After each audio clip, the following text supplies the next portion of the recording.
gives me way too much credit. I threw a few of those things out, at her, and she took it and put it all to the music. So thank you so much, Clara. Yeah. So, oh my goodness, such a lot has happened, hasn't it? Wow.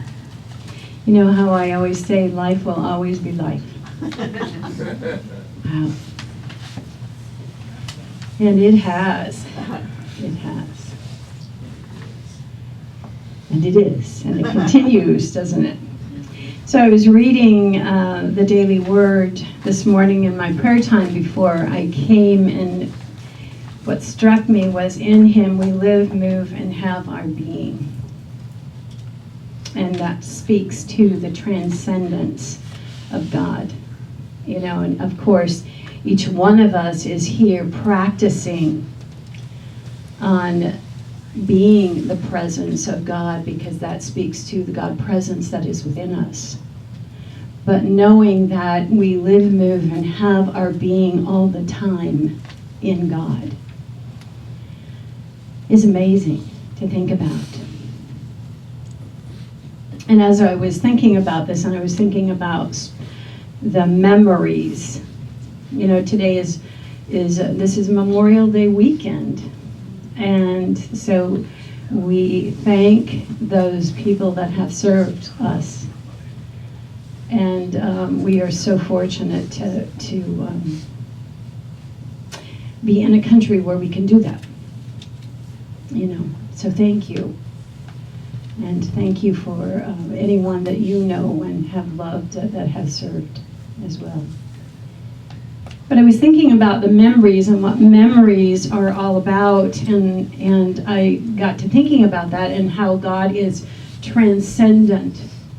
And that means that God surrounds us. It's what we say in our prayer for protection. The light of God surrounds us, and that is God surrounding us at all times. And so what do we do in that? What do we do in that light? And what we do is we create memories. Because we create story, don't we?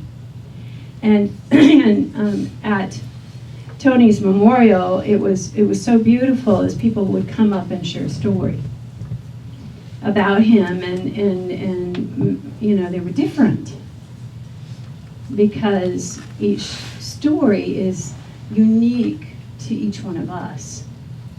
And so we have done that. We've created story together, and it was over 2 years worth of story. And so if there is sadness in this, be willing to let that go. And be willing to rejoice in the story. Rejoice in what it has added to you, what it has opened up for you, through you, and now will come from you. And you then can go on and create story, because we created memory together. And that's the celebration of life. That's celebration. We cannot control what happens in life. We can't control it. We can affect it. And I'm learning, as I'm in this grief process, and it's an amazing process. I've never been in quite a process like this. But I'm learning that at every moment, I am being given the opportunity to make choice in how I'm going to show up.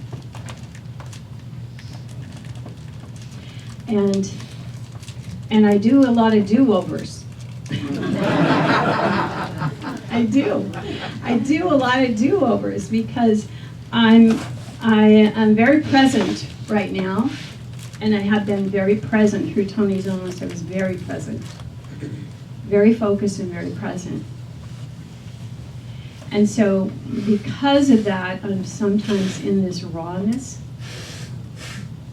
and some people might judge that when we're in that rawness, but it's realness. It is realness. And so I have to do do-overs. I have to afterwards step back and look at it and say, okay, take a breath. Now how you really want to show up. Or for me, a lot of it is it doesn't set right in my being because I'm conscious. It doesn't set right in my being. And that's okay. I love this quote I found in the book, Meet It with Faith. How many of you are familiar with that book? Martha Smock. She was one of the first people to have be leading Silent Unity. And in this book it says, success is going from failure to failure without losing your enthusiasm. By Winston Churchill. I thought, that's an interesting perspective. Because I can say that I have a lot of enthusiasm. As you probably know, and I'm a real idea person, But through this experience that I've been going through, I can see where I have been losing some enthusiasm. And enthusiasm is that zeal. It's the power of zeal that's right there at the base of the brain. And when I read this morning and Meet It with Faith, I realized, wow, this is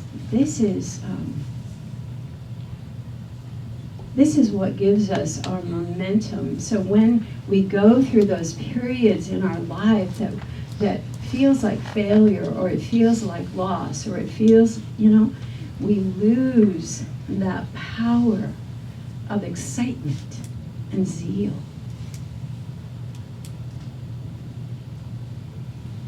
So for us to remember that with every story, we have the power to choose how we're going to show up. We have the power to choose that. And so today I thought it would be wonderful to hear a little bit from you.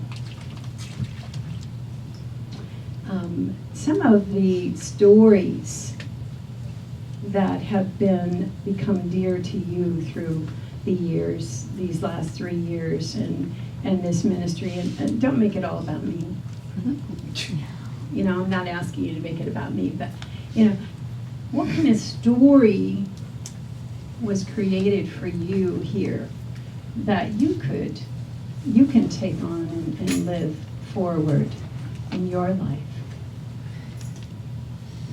I know one dear, dear, dear story for me is remembering Daryl and Tony and how they would play together on Sunday, and oh my gosh, that meant so much to Tony. He absolutely loved it. And he also loved coming here. He had never been part of a spiritual community before. Tony didn't really do church. And then he married a minister. And he went, huh? It's true. It's true.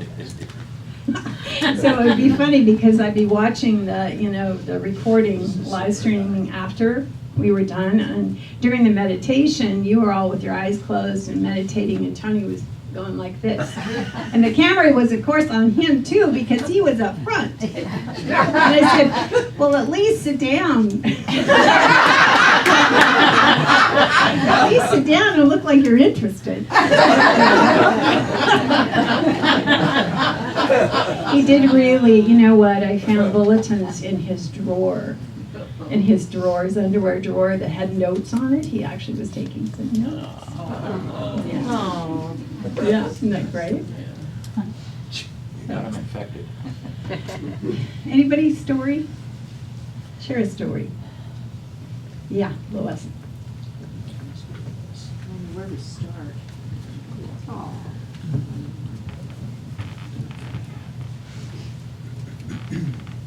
In April of A little closer to your mouth. In April of 2016, I had a little surprise. My aorta disintegrated and had to be reconstructed. I was flown from Pendleton, Oregon to eventually, after a couple of stops where they couldn't do anything, to the University of Washington Medical Center, where they reconstructed my aorta and put me back together again somewhat.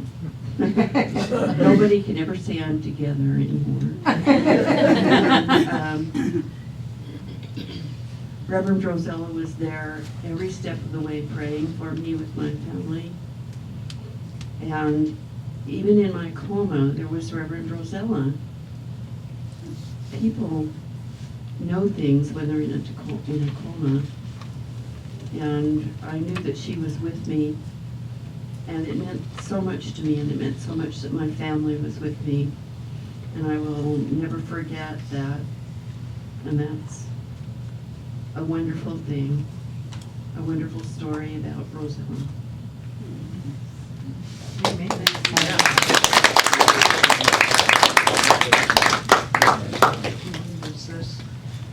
Sure. Is this working? Yes. Do you want to use it? Well, sure. And then I'll pass it right on. Well, right before I met a lot of you, I had landed. My doctor says I ran out of gas, and landed in Bremerton when I left my husband, and we have since gotten it all together.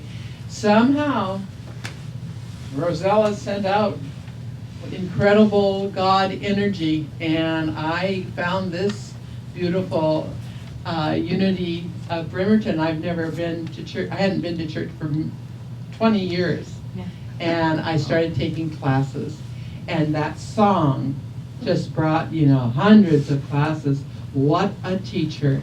And my second bedroom is filled with all the books that go with those classes.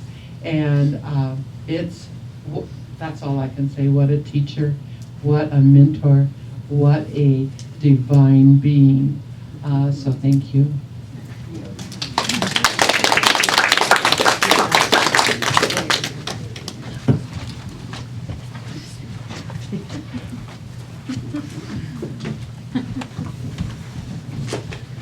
I was taking the Quest class, the last Quest class that Rosella taught, that we actually made it all the way through. And I had lapse in faith. And between Rosella and being here, I was able to work through it. And I don't think that without your guidance and you're kicking me in the butt when I needed it. Yeah, you are. That I would not be the person I am today. So I thank you for that. Thanks for the kicks. Thanks for the kicks. Also, let me just say this. It's amazing because when a minister leaves a church, we hear a lot of this, the stories, that what the minister has done with people. And you have no idea how much you grow us. Because it's not always easy to stand and not enable. You know what I'm saying? Because our hearts are big. And so we learn strength and can see beyond too. So thank you. Susan. Well, I came here in November of 2015. And so then, the people were so wonderful, and I kept coming back, and you were on vacation or something, and then you came back, and I was like, wow. She announced at the front of one of the services that the board had approved the monies for hiring somebody as an office assistant. And I wasn't looking for a job. I'd come off of years of taking care of my mom and all this stuff, and I wasn't really looking. But I found myself like out of my chair and going in the front at the end and said, I'd be interested in talking to you about this. And it worked out, and it was the most wonderful year, a mentor, a friend. I've opened up to a lot of spirituality that was kind of waiting and festering and wanting to be out. And thank you. Thank you. I was changed by you. Thanks.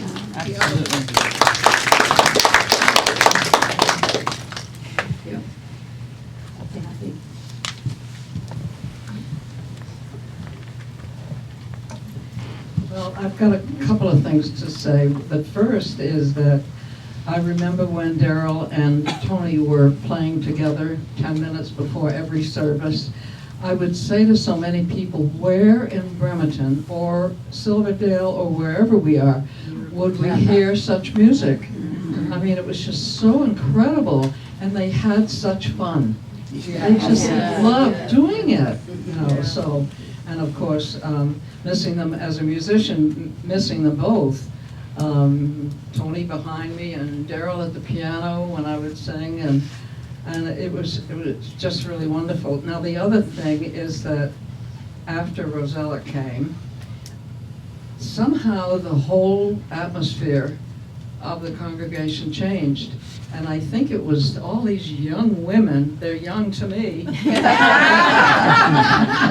that came and joined and made such a difference. There was never anybody saying no when they asked for volunteers. The hands would go up, and we've just been able to do that ever since, and I guess we'll continue doing it.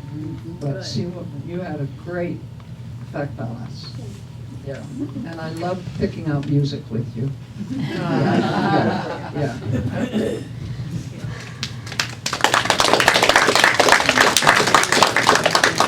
Tony, when you were talking about that, it reminded me of Tony and how he would pick out his clothes on Sunday. Because he was pretty well dressed, wasn't he? No, what he did was he'd wait until I was dressed. Then he'd go to his closet because he had to match.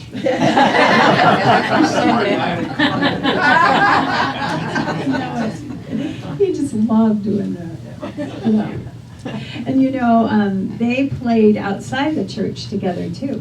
A couple of times Daryl came and played the piano for the 40s band that Tony was a part of. And also Tony and Daryl played for a doctor's office Christmas party.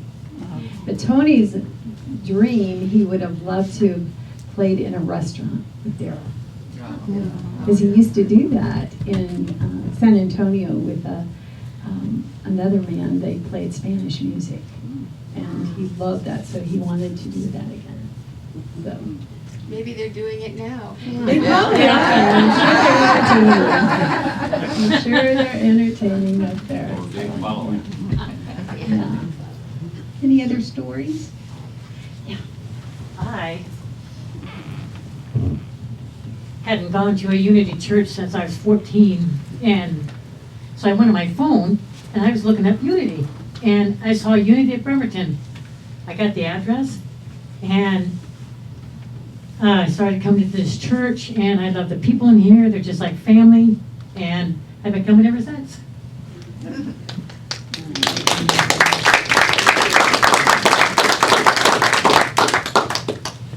Anybody else? So we have created story.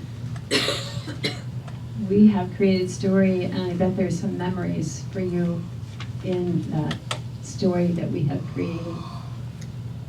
And so how will you continue to now live out and create a new story?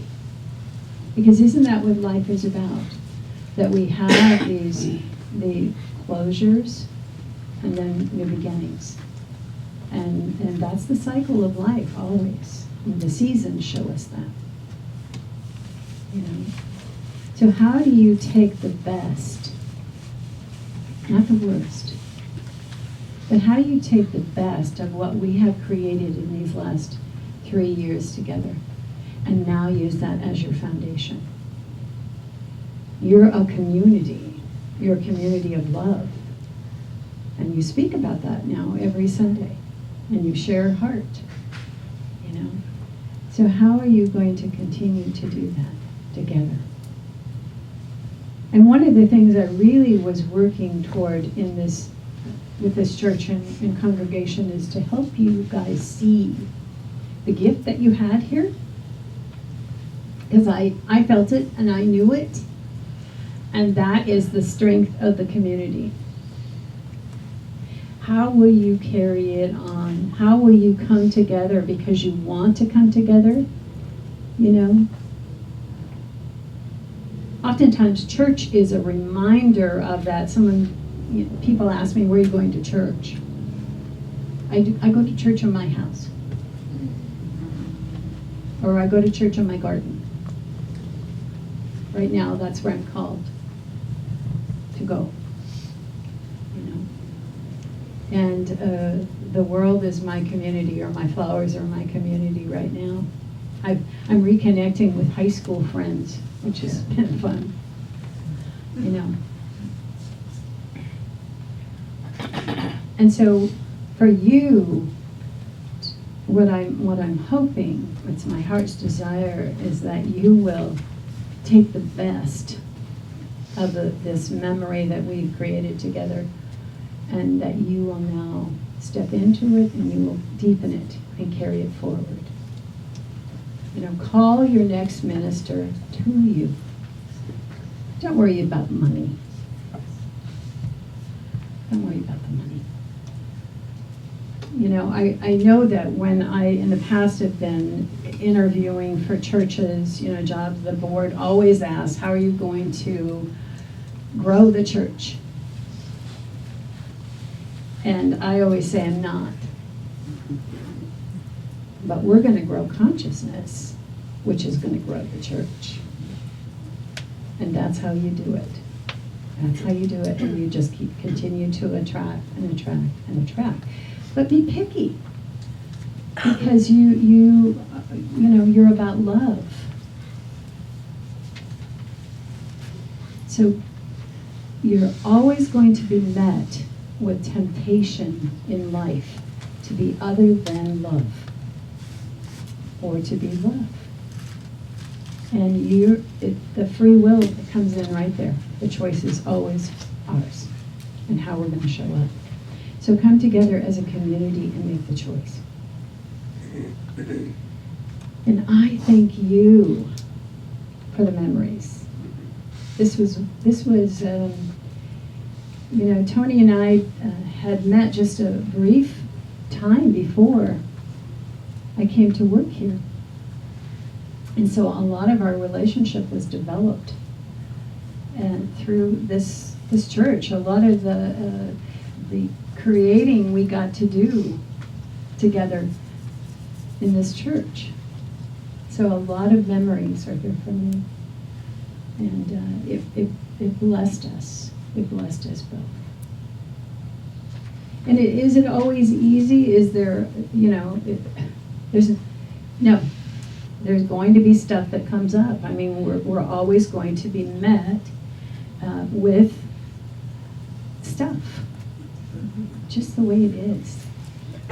But we have to make a choice, because that's where the free will comes in. So thank you for allowing me to be with you during that time and for me to teach. I love to teach. You're a good teacher. I do. I love it. You should be a rotating mystery speaker. Yeah, I did that once, you know. I think I'm going to take Sunday off for a while. I've been had Sunday off for a long time, so I think I'm just going to take a little break and focus on me right now, and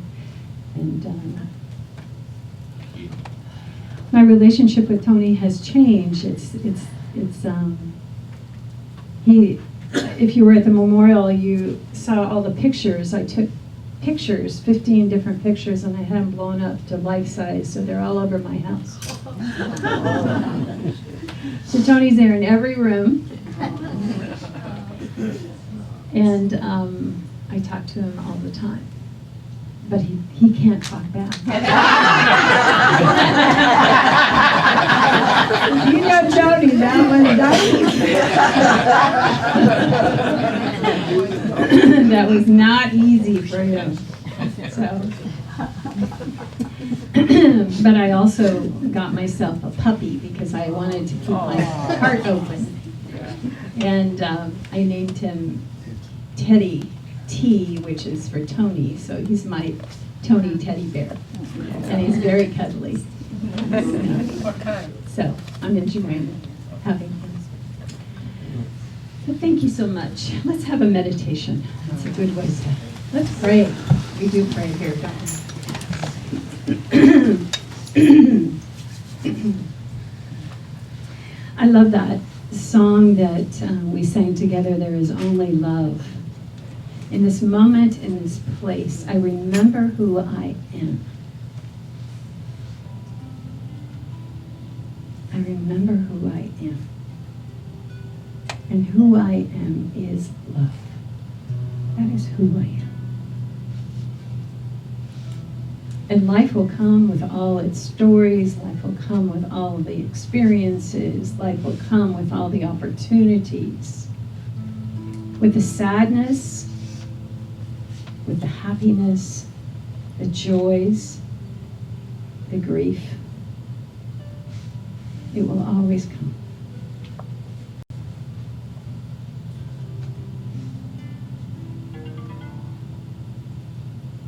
But in this moment, we remember who we are. We are love.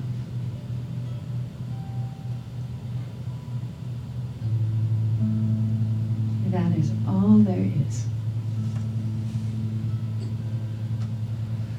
And with that loving vibration that we call God, that we call goodness, we take it and we give it form through our consciousness with the choices that we make.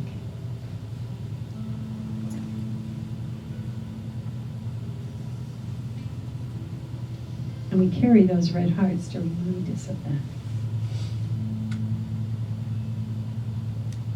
How am I going to show up as love? Whether it be with or for someone else, for a situation, or ourselves.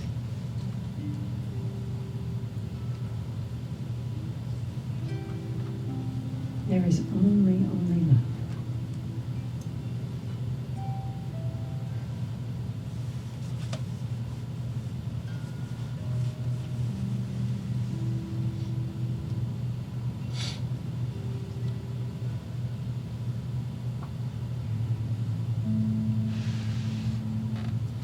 Take a deep breath and just say, thank you, God. Say it out loud.